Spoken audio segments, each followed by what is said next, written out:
Shining star. Ladies and gentlemen, maswera sei. Nyaya ndaenda panapa ma1. Ndine nyaya andaenda panapa inosiririsa. Zvakangooma kuti unenge wakaita vana oro unenge wakabereka. Vana vozongoshaika kungofa sehuku. Zvekuti pawiki unogona kuviga vana vaviri. Zvakangooma. Nyaya ndaenda panapa ndasangana nayo kwatete Tilda. Then nyaya iyi yakazonoperera kwa kuda kwashe Jose handitika. So ndoda kuti muone nyaya iyi inosiririsa. Mobva makomendawo mu comment section mondoudzawo zvamunofunga kuti muri kufunga pamusoro penyaya iyi. Pakaipa. Kwandiri ndere kuti ndai munhu airora madzimai achingoenda. Asi ndaishauza kuti zvaikonzereswa sei ndichirora nchienda. Uyu mukadzi mudzimai wandinayo ndewe chinhamba 3 ndewe chinhamba 4. Saka ndaingoti ndikangorora nevakadzi. Mune makore mangani? Izvozvi ndane 35. Saka 35 years marora vakadzi 4. Ndarora vakadzi 4 wandinaye ndewe chi4 wandatoti ndagara naye. Manengo yakaita sei magara naye? Tane makore anokwana 5 years. Alright, tsanangurai zvenyu. Saka dambudziko rakabva rabva ipapo ndabva ndashinga nekugara nemukadzi wandinaye. Ndagara nemukadzi wandinaye zvakuitika mhuri yedu iyoyo wana watiri kunobereka ndovakusangana nedambudziko vari kungofa zvekuti pawiki paringofa mwana. Saka izvozvi kwakwana wana wakwana kuita 3 vaparara pagore ratabva kusvika tisvike patiri nhasi. Panofa vana pawiki? Pawiki. Mumwe mwana akafa first week? Mumwe obva azoteera ofa futi first week. Mumwe ana second week? Umwe wacho ozofa futi second week. Umwe chitobva azofa? Okay, umwe achitobva azofa zvakare third week? Umwe wacho akabva third week mai manje apa ndopaakatoshaya. Saka vana venyu vari kufa pawiki? Pawiki. Saka ndodambudziko ratakasimuka nemhuri yandinayo tabva taenda kuredhiyo kwaTiuta. Ndo patakabva taonawo munhu anonamata mukati mechechi ino akabva atiti aiwa uyai kuchechi mubatsirike. Saka ndo matambudziko atiri kusangana nawo yekushayikirwa nevana pawiki. Nepambawo patiri kugarawo pari kuitikawo maminimini togona kuona muhwezwa wenyoka unotendera payadhi pese. Tobva tazoona puwe yemunhu inenge iri pamusuwo. Inenge yaiswa nani pamusuwo puwe iyoyo? Tisitomboziva kuti inenge yaiswa nani. Saka ndenda nozoibvisa? Ndototuma kana kamwana kangu kamusikana kakasara kadiki kari kumba ndoti isa madhaka tozobvisa mumatime. Saka anobvisa mwana? Mwana anobvisa. Mune mbichika kubvisa imimi? Ine nditotya kubvisa ndikabata ndisoti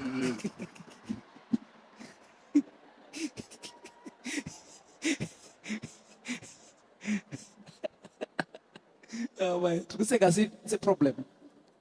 Tsanangurai zvenyu. Nezvo zvakuitika izvozvi ndezvekuti munharaunda chaimo handichatofarwa nevanhu vamwe vangondipomedzera zvandisina kuita kuti tabirwa maputsi tabirwa chibage asi ina handibe chinhu chemunhu. Ndo mamwe matambudziko akuitika kwandiri ekusemwa nevanhu kana ndikatsvagawo basa rikangoita 2 days 3 days rinenge ratopera basa iro. Saka izvo ndatoshayo chekudya chaicho nemhuri ndechekutoita kutokumbira mumaraini kutozivikanwa nevanhu. Hapanawo chipenyu chandobuditsawo muupenyu. Ama ichokwadi kuti vana vari kufa pawiki? Ichokwadi. Pandiri pakashaya mwana wokutanga uyo.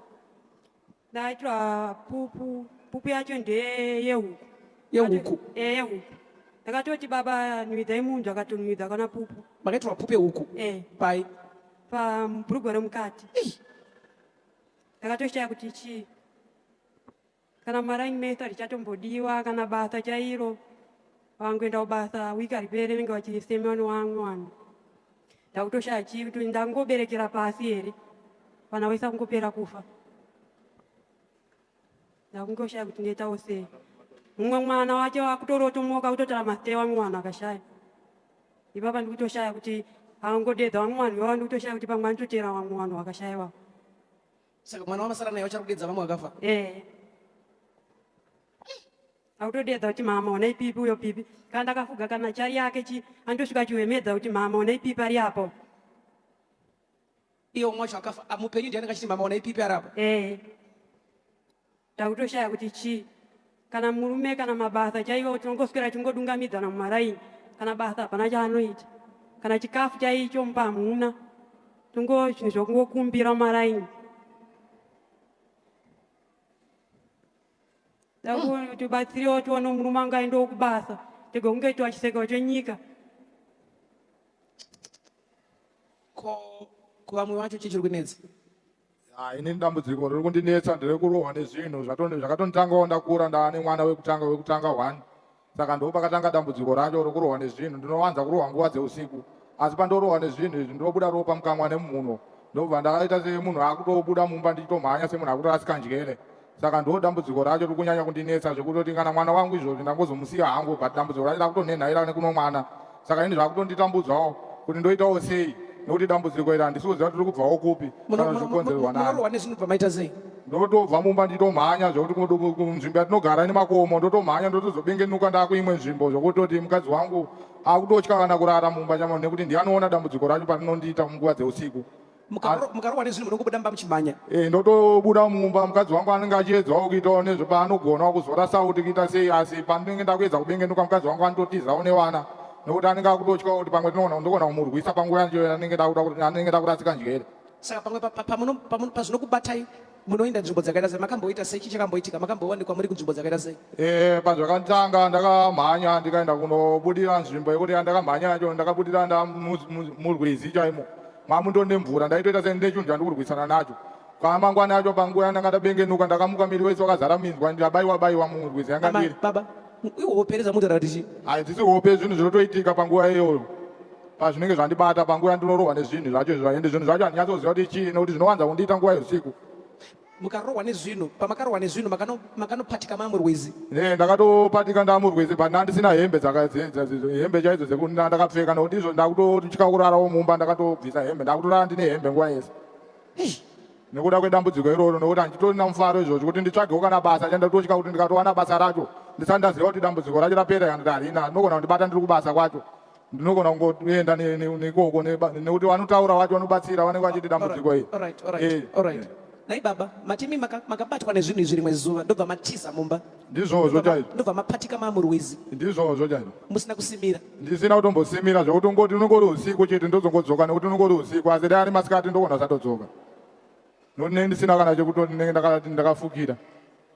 Amai havana kuzoti makabuda sei mumba? Amai avo vanenge vatomboziva, vanenge vachitomhanyirawo kuna iwo mukoma wangu ari panapa wakuti wamhanya unovaudza. Pamakangorikana mabuda mumba muchimhanya makabatwa nezvinhu izvi, mai vakazviona here kuti mabuda? Amai ndivanotoona nokuti ivo vanototizawo panguva vachitotsvagawo pekuti wahwanda vachida kuona ndiri kufamba sei. Saka pakubuda kwandinoita ivo vanozongoti regai ndinodedza amai avo kuti igone kuvatsvaga, but panguva yandinenge ndaenda kwandinenge ndaenda ndinozoita semunhu abengenuka zve. Saka amai acho yavanodedza kuti ibatsire ndeipi? Ndivo vamukoma wangu vari apa vari panapa. Vari kuwana pupu iri padhuwa? Tingoriwo tese tine matambudziko, hatina chinhu chinotiwo chinobatika mukati meupenyu hwedu. Saka chabatsira umwe ndiani pakati penyu? Tese tingoriwo marombe papa, totositaurwa tese tingori marombe, hapana munhu anotiwo ari kuenda kubasa patiri panapa, tese tingori marovha tongoraramawo nezvongopuhwawo.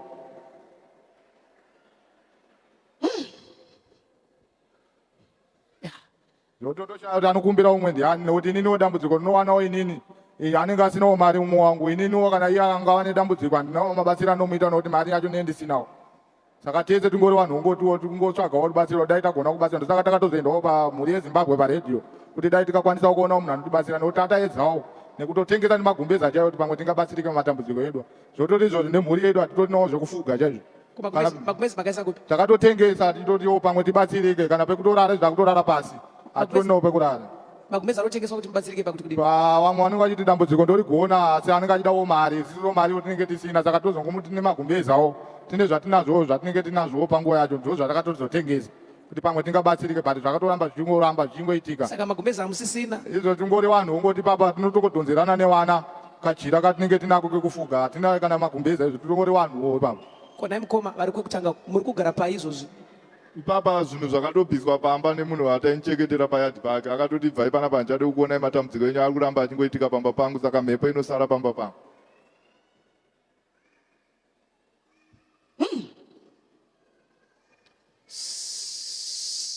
Okay, we want to pray for them, and we believe with God nothing is impossible.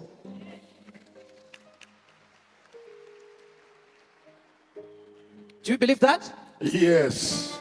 These are small problems. These are small problems. These are small problems.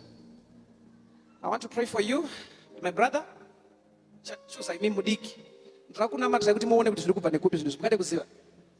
tingatode kuziva nekuti ndatotambudzikawo nekuti zvakangotangawo ndatokura ndane mhuri saka ndakutotya kuti ko mhuri yangu izvozvi mwana wangu chaakutoitawo the same problem iyoyi. Mungadere kusati zviri kubva nekuti ya chokwadi ndo dambudziko rakatoti magumbezi titengese mubhedha titengese nekuti maprofita aiti aiwa tinogona dambudziko asi waitipera kuti dyira mari pasina chafamba.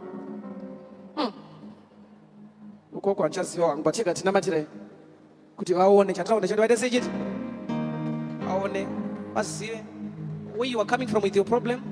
Maybe it was not the time. I believe this is the time that God wants to set you free, right?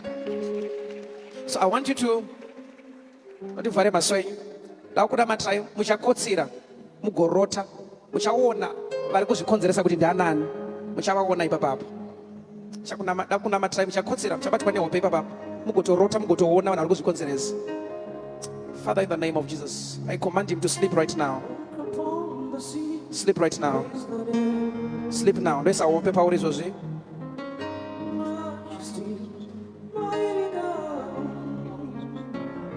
Everything written about you is great.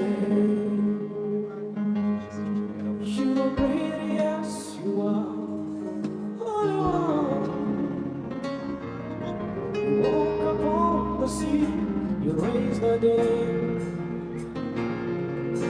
You reign majesty, mighty God. Everything written about you.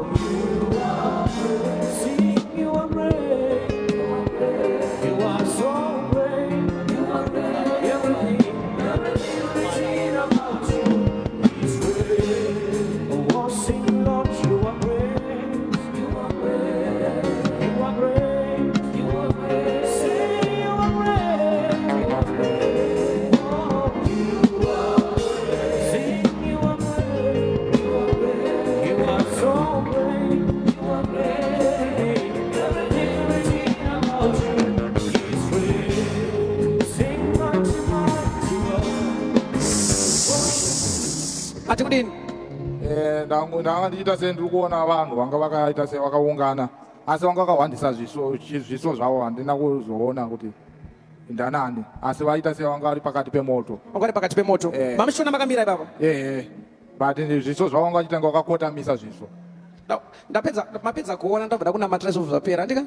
Zvichokwadi dai zvaita sekudaro zvipere. Farai maso enyu. I command you to sleep right now. Worship you today, give you all the praise. Yes, I lift our hands to you. Praise you in our heart. Raise our voice to say, oh, everything you are, everything written about you is real. Sing mighty, mighty God.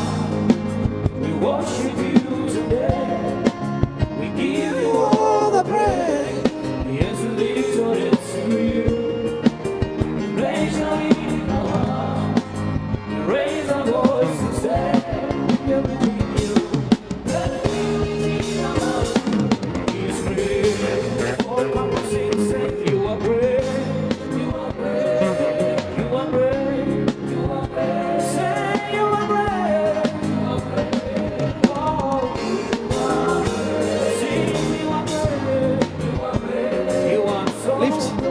Lift your hands. Up, up. Up in the order. Up, up, up. Nice. Secret. Muripo inga one pachida iso hapo. Amsikuzona shwa. Amsitomboona shwa shwa twantu kwabva golide tukita seyako. Twakawa golide hatiti. Twabva uchikoro kati vanutu. Yey. Yeah. Twakuenjoyera kuchechi manje. Materesa anga ma jumping castles and lift your hands up. In the name of Jesus. In the name of Jesus. Every Alexander, Every Alexander be destroyed now. be destroyed now. Sinza maoko ako. Tawesa ane chekuita neupenyu hwangu. Wesa ane chekuita neupenyu hwangu.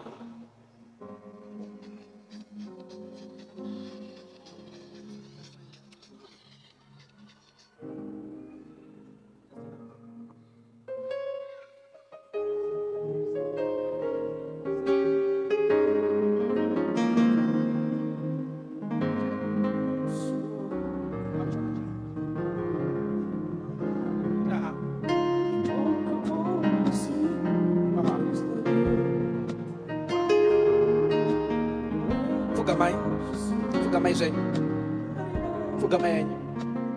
Yeah, best Fugamai. Where is the other lady? Where are these people coming from? What is happening? Okay. Where's the other one here? It's okay. Lift your hands. As soon as possible. Before the week ends again. In the name of Jesus. We stop whatever. You are all free. You are all delivered.